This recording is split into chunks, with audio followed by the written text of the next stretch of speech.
Assalomu alaykum aziz YouTube kuzatuvchilari. Iltimos, videoroligimiz keng tarqalishi uchun like tugmasini bosib qo'yishni unutmang.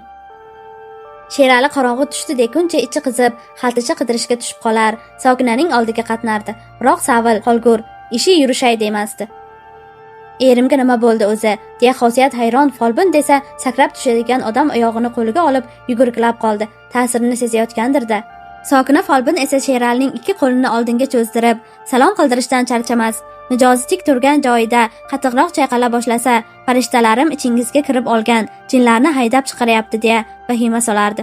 Qatnayotganining 3-kuni Sherali odatdagidek ko'zlarini yumib, qo'llarini oldinga cho'zgancha tik turarkan, beixtiyor munkib ketdi.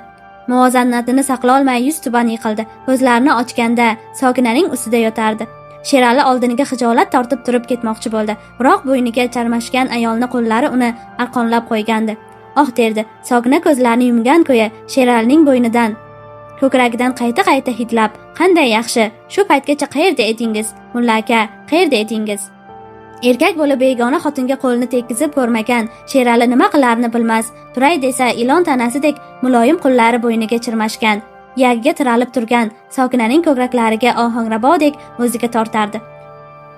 Oxiri chiday olmadi. Sherali ayolni mahkam quchoqlab, telbalarcha jo'ch kelgan joyidan o'pa boshladi.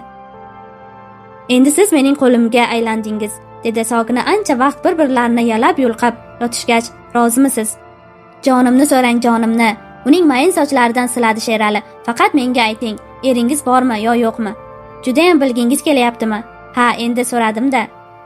"Yaxshi, erim bor, ammo u sizday barno yigitmas, juda landovur. Og'zidagi oshini ham oldirib, multirab o'tiraveradiganlar xilidan.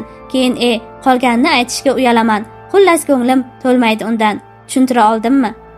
"Ha", dedi Sherali. "Tushundim. Endi-chi, mulla aka, ishingiz masalasida." Xo'sh, Sherali hushyor tortib Sokinani qattiqroq quchdi. "Hozircha men bilan birga ishlab tursangiz, qanaqasiga? Nima ish qilaman? Hovlida odamlarga kiring-chiqing qilib turasiz.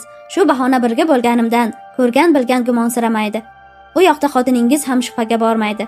Sheralining o'zi ham endi Sokinaning etagiga o'rlashganidan kayfi chog' edi. Bu gap unga juda ma'qul tushdi. "Bo'pti, men roziman."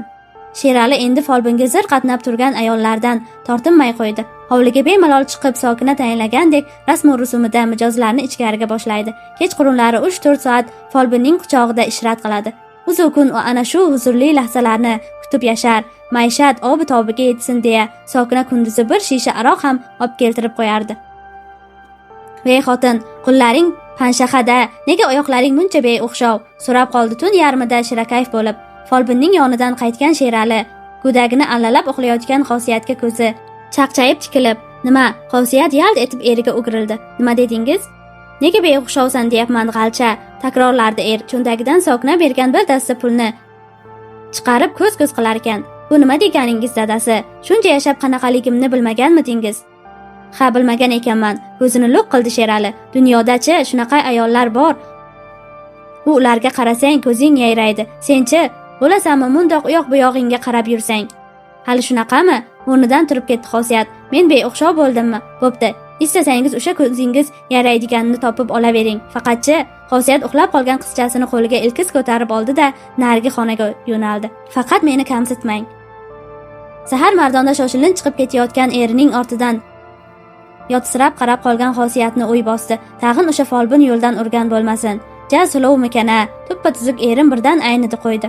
Voy tavba, odam ham shuncha tez o'zgaradimi? Yo'q, shoshmay tursin hali. Buning tagiga yetmay qo'ymayman. Men o'la qolay, uni folbinga jo'natmay. Ish qilib bir baloni boshlamagan bo'lsin Xudoyim. Kech kirgan pallada ham yuragini shubha gumonlar tark etmagan Xosiyat shom mahali bolalarni yetaklab yo'lga tushdi. Alamli o'y hayollarga berilib, 3 bolani yetaklagancha bir pasda qo'rg'onchaga yetib keldi va o'zi taxmin qilgan darvozaga yuzlandi. Darvoza qulf edi. Tomaqani aylanib o'tib hovliga kirib bormoqchi bo'ldi. Xosiyat hovliga kirganida uy chiroqlari o'chirilgan. Tiq etgan tovush eshitilmasdi. Qayoqqa gumdon bo'ldi bular? Hayron bo'ldi u. Biror yoqqa ketib qolishdimi yo? U yaqin borib, uy eshigini taqillata boshladi. Sado yo'q. Jahlga mingan Xosiyat eshikni oyoq bilan tepa boshladi. Shundan keyingina ichkaridan erkak va ayolning shivir-shiviri eshitildi. "Hoy, ochaveringlar!" Erining ovozini tanigan Xosiyat beixtiyor yig'lamsirab baqirdi. "Qo'rqmanglar, dodlamayman, faqat osalaring bo'ldi." Oradan 2-3 daqiqa o'tib uy chirog'i yondi va bo'sag'ada Sherali ko'rindi. "Ha, nima qilib yuribsan? Tun yarmida. Tinchlikmi? Oching eshikni. Nimaga qaqqayib turibsiz?" Sherali eshik zulfini sug'urdi. Ichkariga bolalarni yetaklab bostirib kirgan Xosiyat ko'z yugurtirib folbinni qidira boshladi. "Qani u?" so'radi erining qo'liga qizchasini tutqazib. "Qayerga berkitib qo'ydingiz oyimchangizni?" "Qanaqa oyimcha? Nimalar deyapsan?" Shu orada ichkari xona eshigi ohista ochilib, ich ko'ylakda Sokina paydo bo'ldi. "Keling singil."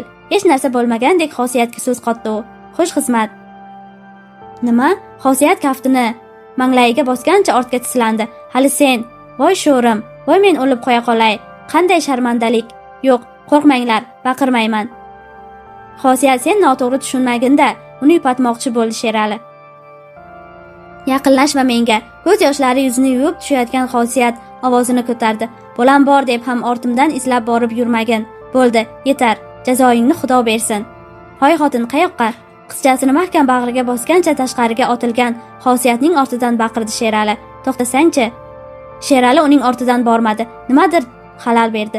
Yuragi g'ashlanib ichkariga qaytib kirganida ne ko'z bilan ko'rsinki, boyagina ich ko'ylakda oppoq badanlarini ko'z-ko'z qilgan Sokina allaqachon kiyinib qo'lida katta sumka bilan uchishga shay qushday bo'lib turardi. "Mana endi tez ketmasam bo'lmaydi bu yerdan", dedi u istehzoli tirjayib, tag'in gap so'zga qolib yurmay. "Nima? Men-chi? Men nima qilaman endi? Bilmasam, sizga qiyin bo'ladi. Xotiningiz endi qaytmaydi-yov." Bu uning Sokinadan eshitgan so'nggi gapi bo'ldi. Sherali ancha vaqt turgan joyida toshday qotdi. U bosonqirab, tush ko'rib, cho'chib uyg'ongan odamdek qaraxt edi. "Nima qilib qo'ydim? Nega bunday qildim? Nega folbinga ilakishdim? Nega? Yo'q, meni o'sha yaramas folbin yo'ldan urdi. Hozir o'ldiraman uni, o'ldiraman. Bolalarim qani, bolalarim?" Sherali jon holatda chopib chiqqanda ko'chada folbinning arvohi ham ko'rinmasdi. Bu voqeadan 20 yilcha o'tib, yaqinda qishloqqa borsam, ariq bo'yida soqollari o'sib, patak bo'lib ketgan qoq suyak bir erkakka ko'zim tushdi. Avvaliga hayron bo'ldim. Bizning qishloqda bunaqa piyonistalar uchramasdi-ku. Yaqinroq borib yuziga qaradim. Yo alhazar, bu o'sha Sheralining o'zi edi. U miq etmay ko'zi bilan yer chizib o'tirar, oyog'i tagida bir ikkita qog'oz pul tashlab qo'yilgan eski duppi. Duppining yonida yarmi ichilgan vino shishasi. Qo'ni-qo'shnilardan so'rab surishtirsam, Xosiyatni uyiga qaytarib olib kela olmagach, Sherali ichkilikka mukkasidan ketibdi. Oqibatda hovlisini ham arzon garovga sotibdi. Aroqning kasridanmi? Aqli hushi ham joyida emas deyshadi.